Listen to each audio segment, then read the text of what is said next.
গৃহপালিত পশু পাখি যদি মারা যায় তাহলে তাকে মাটিতে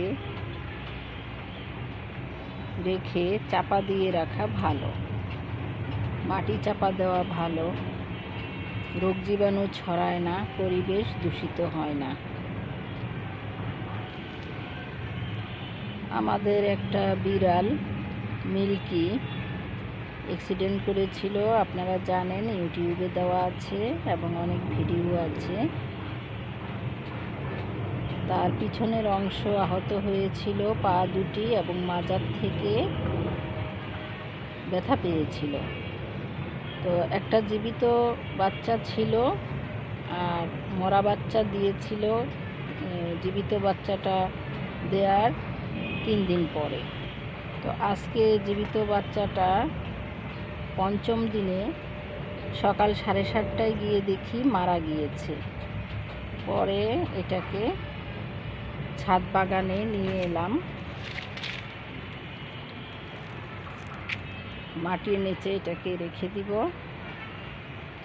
পরবর্তীতে কিন্তু এই মৃতদেহ পচে যে সার হয়ে যাবে। আমরা জানি মৃতদেহে নাইট্রোজেন থাকে, সার হয়। আমার এক সময় পোস্টিং ছিল সদরপুর কলেজে, ফরিদপুরের সদরপুর এলাকায়। সেখানে এক পিয়ন ফ্রিজে অনেক মাংস রেখেছিল কোরবানির সময়, কিন্তু কি কারণে যেন মাংসগুলি সব পচে গিয়েছিল। পচে যাওয়ার পরে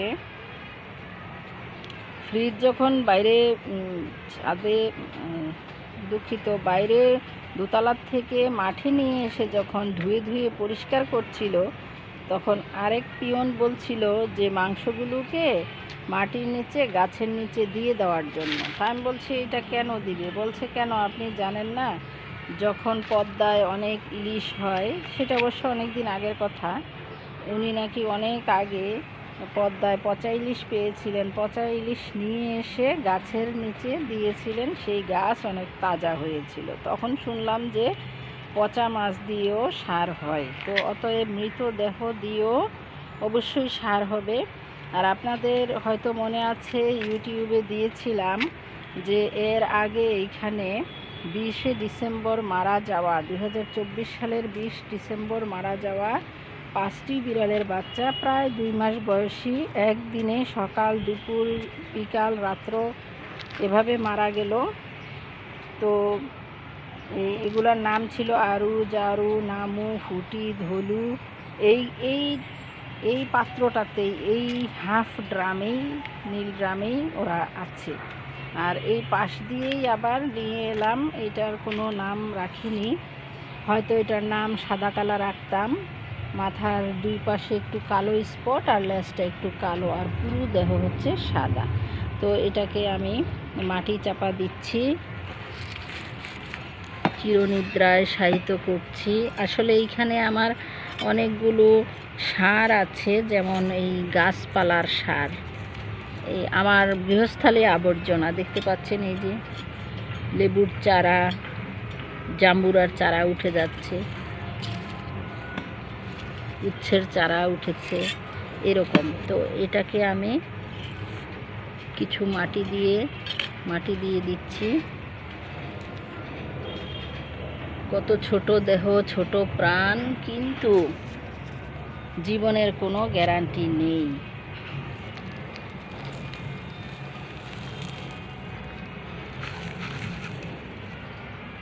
এভাবে একদিন আমাদেরও চলে যেতে হবে, আমাদেরকে, মুসলমানদেরকে এইভাবে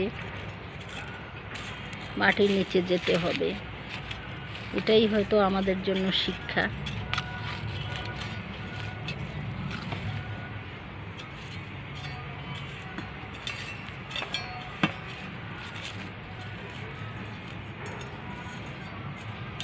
মাটির দেহ মাটিতেই মিশে যাবে। এতে করে পরিবেশটা ভালো থাকে, এই জন্য আমি এই জিনিসটা করে দেখালাম। এই নিয়ে আমি নবম বিড়াল কবর দিলাম বা মাটি চাপা দিলাম। প্রথমে দিয়েছি ওই পাশে আছে আরেকটা নীল ড্রামের মধ্যে এরিকা পামের আড়ালে, ওইটা হচ্ছে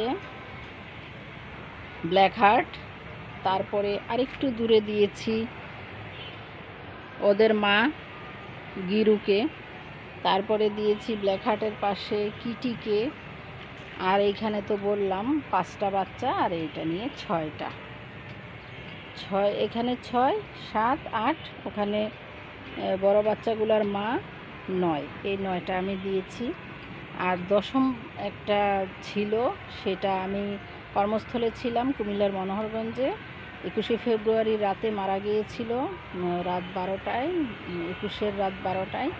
তখন আমি ছিলাম না, এটা নাকি বাড়ির কেয়ারটেকার দূরে নিয়ে কোথাও ফেলেছে, কিন্তু আমি ফেলতে দিই না, আমি এইভাবেই ওদেরকে দিয়ে রাখি। এগুলো হচ্ছে কাকমাছি গাছ এমনিই উঠেছে, আর এটা আমার পোলাও পাতা গাছ, আর আছে পেঁপে গাছ, একটা আছে ছোট চারা আম গাছ।